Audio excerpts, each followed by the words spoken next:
महात्मा गांधी की प्रेरणादायक कहानी भाग 3। स्वतंत्रता मिलने के बाद भी महात्मा गांधी का काम खत्म नहीं हुआ था। आजादी के साथ ही देश के सामने एक नई चुनौती खड़ी हो गई, भारत का बंटवारा।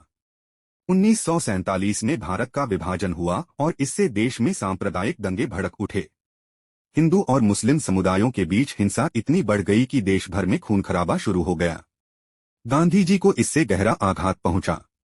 उन्होंने देश को एकजुट करने के लिए अहिंसा और शांति का संदेश दिया। वह दिल्ली और नोआखली, अब बांग्लादेश में, जैसे हिंसा प्रभावित इलाकों में गए। उन्होंने नफरत और हिंसा को खत्म करने के लिए अनशन किया। गांधी जी ने कहा, अगर मेरा मरना भी लोगों के दिलों से नफरत मिटा सकता है तो मैं खुशी खुशी मौत को गले लगाऊंगा। गांधी जी के प्रयासों से धीरे धीरे हिंसा कम होने लगी। लोग उनकी बात मानने लगे और शांति की ओर लौटने लगे। लेकिन उनके अहिंसात्मक प्रयासों से कुछ कट्टरपंथी नाराज थे।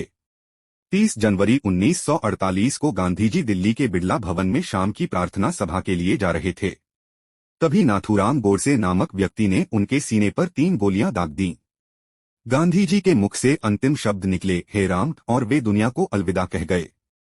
गांधी जी की मृत्यु ने पूरे देश को झकझोर दिया। उनके निधन से न सिर्फ भारत बल्कि पूरी दुनिया ने एक महान आत्मा को खो दिया।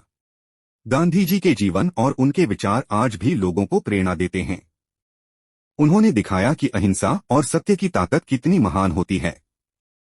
उनके विचारों ने Martin Luther king junior, Nelson Mandela और दलाई लामा जैसे विश्व नेताओं को भी प्रेरित किया।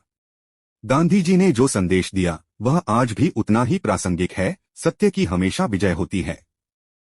अहिंसा सबसे बड़ा शस्त्र है। नफरत से नफरत को खत्म नहीं किया जा सकता, इसे केवल प्रेम से ही मिटाया जा सकता है। महात्मा गांधी का जीवन इस बात का प्रमाण है कि सच्चाई और अहिंसा के रास्ते पर चलकर दुनिया को बदला जा सकता है। उन्होंने अपने संघर्ष और बलिदान से यह सिद्ध कर दिया कि बदलाव के लिए तलवार की नहीं बल्कि मजबूत इरादों और सत्य की आवश्यकता होती है। आज भी उनका जीवन और उनके सिद्धांत दुनिया भर के लोगों के लिए एक प्रकाश स्तंभ बने हुए हैं।